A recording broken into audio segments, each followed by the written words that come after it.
Hola, hola, contentísima de estar una semana más con ustedes. Vamos a resolver en esta ocasión la semana 32 de lenguaje y literatura, correspondiente específicamente a la semana 1 de la unidad 1 de su libro de texto Es lengua para primer año de bachillerato. Vamos a iniciar con la primera actividad. La primera actividad se le proyecta como una actividad para realizarse en equipo y le pide leer el siguiente artículo: la delgada línea entre la realidad y la ficción. Y trata de lo siguiente: no le vamos a dar lectura como tal, pero vamos a analizar un poco acerca de lo que trata el texto, y lo que da a conocer es lo siguiente: da a conocer el pensamiento del autor respecto de que cuando él escucha de que una persona habla de otra, no puede evitar pensar que es otra persona sin conocer a ese sujeto del que está hablando. Puede introducir en el relato que está llevando a cabo mucho de ficción, es decir, muchas cosas, muchos aspectos, elementos que no son reales. Eso que él siente, ese pensamiento que viene a su mente de no creer del todo lo que se le está diciendo de otra persona, no tiene que ver con que sea escéptico o con que rechace la ficción, simplemente es que no puede considerar que una persona que no conozca a otra puede decir toda la verdad de esa persona. Luego agrega de que en 1981 Gabriel García Márquez publicó varios artículos de prensa sobre crónicas de una muerte anunciada. Estos artículos Gabriel García Márquez los presentó sin dar mayor explicación, y se dice que en base a esos artículos, 30 años más tarde, publicó su obra con el mismo título, después de haber preparado a las personas, haberles contado muchas veces los acontecimientos que se llevaban a cabo en esta obra. Luego se introduce que para una entrevista le piden a Ernest Hemingway que revele un poco acerca del proceso de convertir un personaje real a un personaje novelesco. A lo que Ernest Hemingway responde que sería peligroso dar a conocer sus secretos, pues si él lo hiciera, esto podría llegar a ser un manual para abogados especialistas en casos de difamación. Se agrega para finalizar que por fortuna Hemingway y García Márquez no revelaron sus secretos acerca de cómo agregaban su ficción a sus obras, y gracias a ello nosotros podemos disfrutar todas las verdades que ellos dejaron impresas en su ficción, en sus obras. Luego de lo anterior, se le pide a usted resolver en el cuaderno y luego socializar los resultados con la clase. Vamos a iniciar resolviendo el literal A, en el cual se le cuestiona acerca de cómo la literatura permite combinar realidad y ficción de tal manera que todo parezca creíble. Y es que la literatura permite introducir datos ficticios sobre una persona o un acontecimiento. De hecho, esto es una licencia otorgada a los creadores de las historias, y podemos agregar que la literatura además, siendo una forma de arte, puede valerse de todos los recursos a su disposición para dar belleza a sus productos, en este caso a sus obras. Este propósito de dar belleza se vale, por ejemplo, de la ficción, generalmente vista con naturalidad dentro de las historias o dentro de los escritos. En el literal B se le pide que responda cuál es la importancia de la difamación ficción para la literatura. Acá vamos a recordar que la literatura tiende a ser una mezcla entre realidad con ficción la mayor parte de las veces, donde muchas de las afirmaciones que se hacen respecto de una persona pueden ser irreales, y esto es permitido dentro de las obras, dentro de las historias, las composiciones literarias, siempre y cuando se deje constancia de que lo que se dice no es totalmente real. En el literal C se le pide que responda a qué se refiere Hemingway cuando dice: si yo explicara cómo se hace eso, algunas veces sería un manual para los abogados especialistas en casos de difamación. Hemingway dice esto refiriéndose a que en el mundo literario pueden agregar aspectos y cualidades, incluso atribuir acciones que son irreales a un personaje para convertirlo de real a ficticio. En el literal D se le pide que usted responda si podríamos hablar de literatura sin recurrir a la difamación y a la ficción. Respecto de esto, debemos ser conscientes de que también existe el tipo de literatura de no ficción. Esto se refiere a la construcción de historias basadas en la realidad y con fidelidad a los hechos. Por lo tanto, sí podríamos hablar de literatura sin recurrir a la ficción, difamación. Luego de lo anterior, se le presentan acá algunos conceptos, por ejemplo, escepticismo, definido como desconfianza o duda, y non-fiction, definido como palabra que proviene del inglés, utilizada para designar como no ficción al contenido de una película o libros. Pasamos a la siguiente actividad. Se le pide a usted leer la información. Respecto de la tertulia literaria, se le indica que esta es una conversación que se sostiene entre un grupo de personas sobre un libro o un tema literario. En esta se establece un diálogo cordial donde todas y todos pueden emitir sus valoraciones de forma respetuosa y enriquecer sus conocimientos con los aportes de los participantes. Las características de la tertulia son: la tertulia se caracteriza por ser informal y realizarse de forma periódica entre personas que tienen un gran interés por hablar sobre un tema en concreto. Todo esto con el objetivo de intercambiar distintos puntos de vista, debatir y enterarse de las novedades que surgen en el mundo. El carácter informal es una de las características más importantes de la tertulia, ya que la mayoría de las veces se realiza entre conocidos o al menos personas con intereses similares. A estas personas se les valora de la misma manera, sin tener en cuenta su origen sociocultural.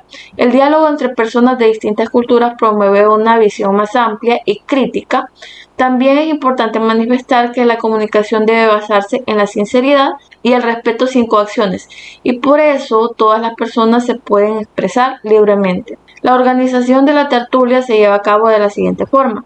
Se organizan en grupos en los cuales se discute la lectura de un texto previamente seleccionado y determinado el número de páginas que se iba a leer cada participante o si sería la obra completa. Las participaciones permiten que el conocimiento se construya en conjunto con los aportes de todos y todas. Además, es necesario que una persona asuma el rol de moderadora o moderador para organizar las participaciones y permitir que todos los presentes emitan sus opiniones, siempre y cuando sean referidas al texto en cuestión.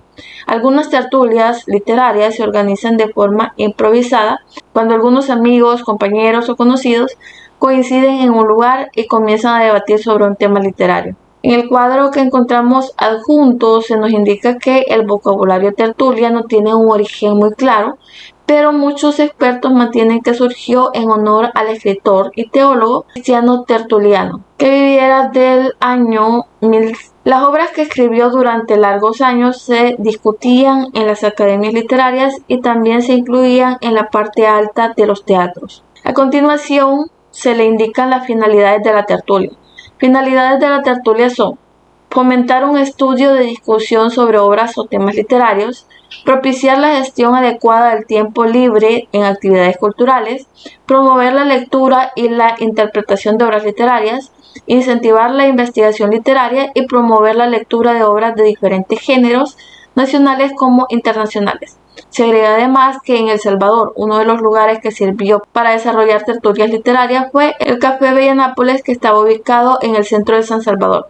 En este café se reunieron grandes escritores como Salvador Salazar Arrué, Roque Dalton, Oswaldo Escobar Velado, Pedro Giffroy Rivas y Roberto Armijo, entre otros. De lo anterior se le compone la siguiente actividad, la actividad número 3, que está indicada para desarrollarse en equipo, en la cual se le pide desarrollar lo siguiente. Se le indica que debe seguir los pasos para hacer una tertulia, iniciando por elegir un texto literario, y este texto literario puede ser una de las obras estudiadas en unidades anteriores. Para el caso, yo escogí El Lazarillo de Tormes. En el literal B se le indica que debe conversar sobre el contenido y el argumento de la obra. Acá en este punto yo le voy a dar a conocer un breve resumen de la obra, bastante general, y vamos a completar este literal, indicando que los siguientes literales son para desarrollarse en la práctica en su salón de clase.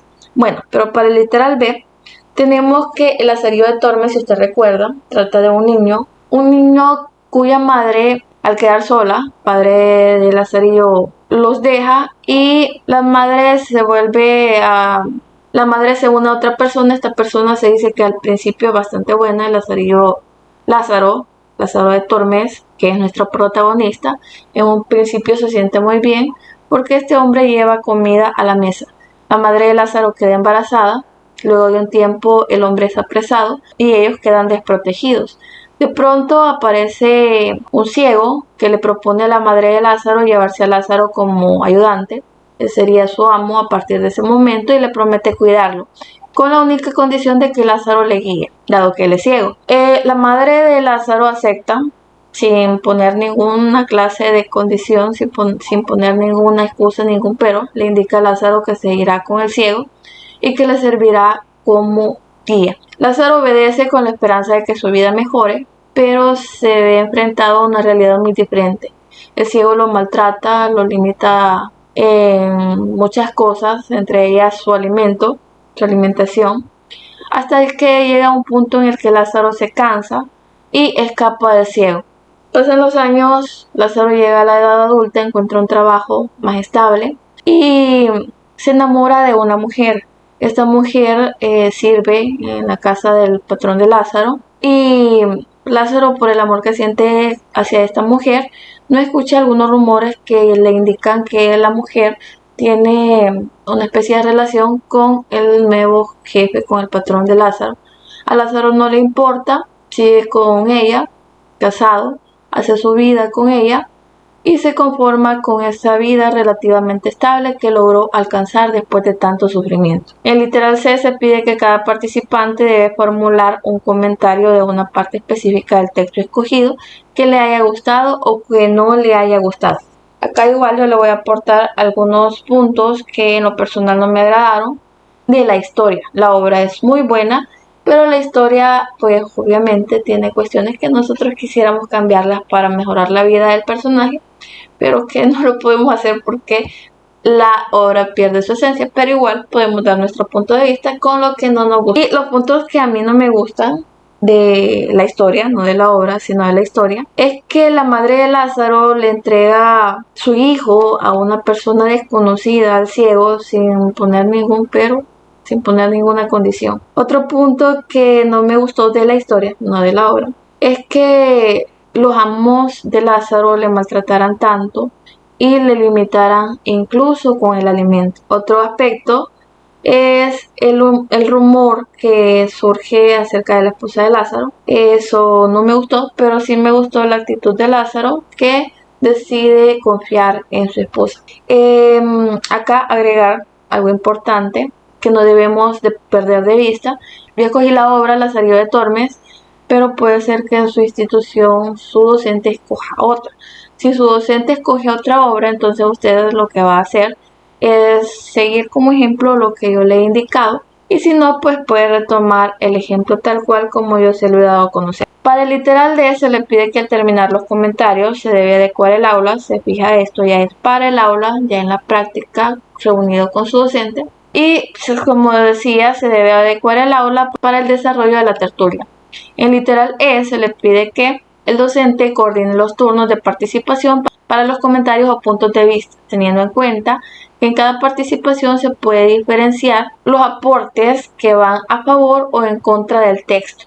Y además en el literal F se le indica que en una tertulia literaria deben darse argumentos que refuercen el punto de vista de cada participante. Luego de lo anterior se le pide desarrollar la tertulia.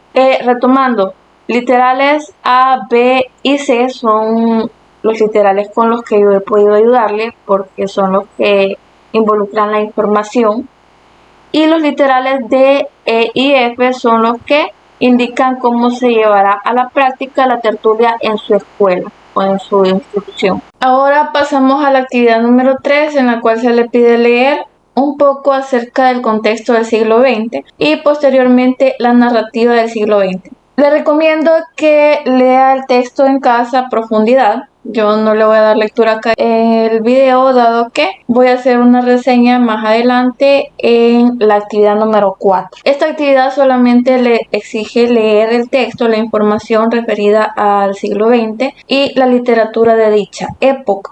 Y se le pide por acá también escribir 2 preguntas que le surjan a usted acerca de la información con sus respuestas. Bueno, pasamos a la actividad 4, que está un poquito más amplia, en la cual le piden desarrollar una tertulia literaria a partir de los siguientes pasos. Claramente la tertulia se va a llevar a cabo en su aula, en su institución, pero yo la voy a ayudar con alguna información para que usted tenga una visión más clara acerca del tema que va a tratar. El tema que va a tratar es el contexto del siglo XX y los escritores y escritoras del siglo XX. Se le indica que tiene un tiempo estimado para la relectura del tema de 10 minutos. Después de eso procederá al desarrollo de la tertulia en su institución. Recuerde que la tertulia es una especie de conversación entre varias personas acerca de un tema específico en el cual cada uno da su punto de vista y comenta acerca de la información que se está tratando. ¿Qué se nos pide hacer con la tertulia? Primero se le pide formular comentarios u opiniones sobre el contexto y las escritores y escritoras del siglo XX. Aquí en este punto le voy a dar a conocer un poco de la información que usted ya tuvo que haber leído para ayudarle un poco a fijar más los conocimientos respecto del tema. Tenemos así que el contexto del siglo XX fue marcado por muchos cambios en la literatura. Los autores del siglo XX buscaban romper con la tradición literaria manejada hasta ese momento. En especial buscaban un rompimiento con la literatura realista. El siglo XX se ve marcado por una serie de acontecimientos muy importantes en la historia, como por ejemplo la Primera Guerra Mundial, que se diera por ahí del periodo de 1914 a 1918. También se tuvo dentro de este periodo temporal la Revolución Soviética, que se lleva a cabo en 1917. Hubo una crisis económica en la cual cayó la bolsa de valores de Wall Street en 1929. Todos los conflictos históricos, todos los conflictos sucedidos llevan a una nueva guerra mundial, la Segunda Guerra Mundial específicamente, y hubo muchos otros acontecimientos que marcaron y determinaron la visión literaria de los autores de la época, que pretendían en este punto con su literatura una renovación y además querían proyectar el deterioro moral y económico que se vivía en ese momento. Entre las características de la narrativa del siglo XX tenemos las características generales, que hubo una ruptura con el modelo realista, como ya mencionábamos anteriormente. Se da en esta el subjetivismo, hay un predominio de la voz narrativa en primera persona, hay una multiplicación de voces narrativas dentro de la historia, hay una pérdida de la importancia de la acción, un desorden cronológico y uso del monólogo interior. También se da la exigencia de un lector activo. Entre los principales representantes de la narrativa del siglo XX tenemos a James Joyce, que viviera de 1882 a 1941, y él sobresalió con su obra Ulises, que fue publicada en 1920. También tenemos a Marcel Proust, que viviera de 1871 a 1922. Él sobresale con su obra En busca del tiempo perdido, que fue publicada por ahí de 1913 a 1927. Tenemos a Virginia Woolf, que viviera de 1882 a 1941, sobresale con su obra La señora Dalloway en 1925. Tenemos a Franz Kafka, que viviera de 1883 a 1924. Él escribió la obra famosísima La Metamorfosis, publicada en 1915. Tenemos a Ernest Hemingway, que sobresaliera con su obra El viejo y el mar. Él vivió de 1899 a 1961 y publica su obra en 1952. Finalmente tenemos a José Saramago, que viviera de 1922 a 2010 y sobresale con su obra El ensayo sobre la ceguera, publicada en 1995. Luego de lo anterior, se le pide que usted establezca qué similitudes y diferencias presenta la narrativa de los escritores y escritoras del siglo XX. Entre las diferencias que tenemos de este tipo de escritores, cambian en muchos aspectos. Ya no se cuentan las historias de la forma tradicional que se manejaba hasta ese entonces.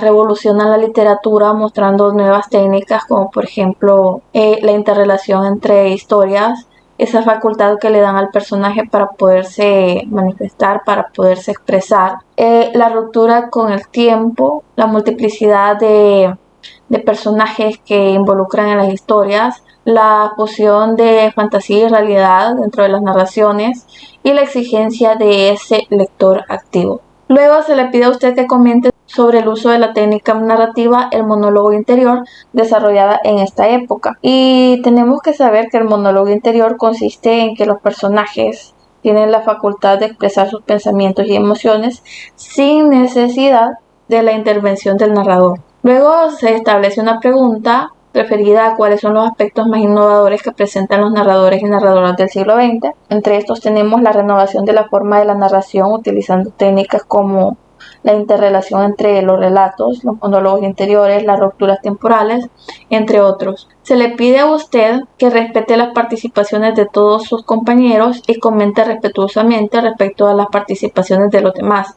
También se le pide tomar apuntes sobre la discusión, esto se hará en la práctica, y hacer una síntesis de los puntos tratados y de las ideas principales sobre la literatura del siglo XX dentro de la tertulia. Entre las consideraciones generales para la tertulia se le pide que responda a las siguientes preguntas. ¿Cuáles son las valoraciones positivas o negativas de la manera de crear literatura de las figuras del siglo XX?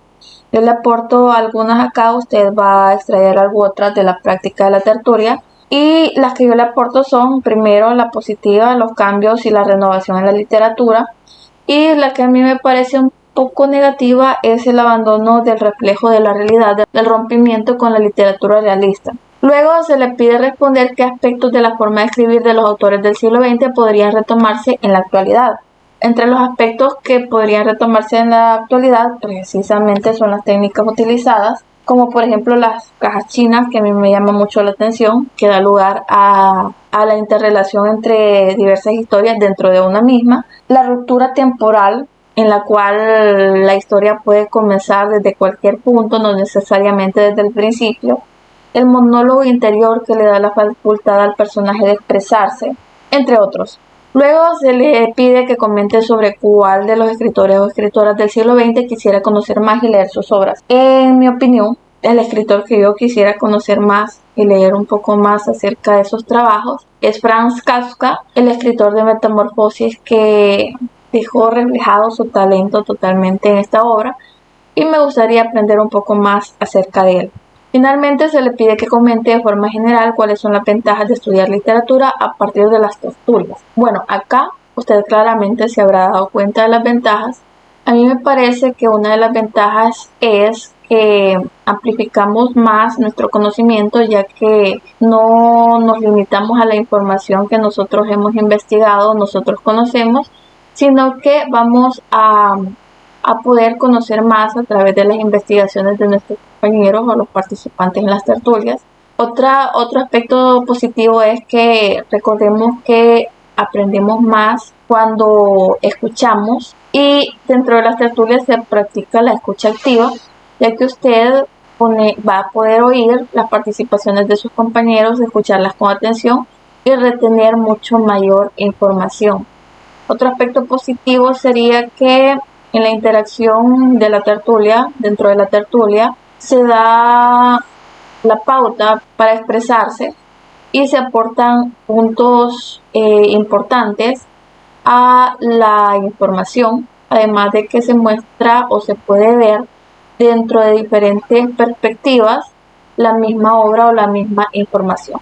Esos serían los aspectos importantes en mi opinión. Usted puede agregar otros, es libre de poder modificar la información. Se le presenta para finalizar una actividad para realizarse en casa, en la cual se le pide socializar con sus familiares los nombres y las características de los escritores y escritoras del siglo XX.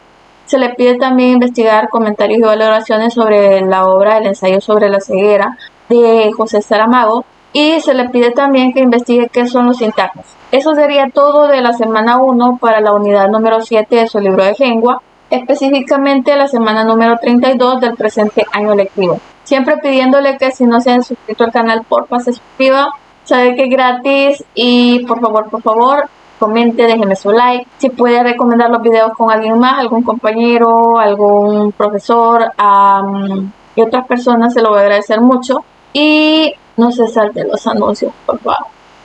Eso sería todo, bendiciones.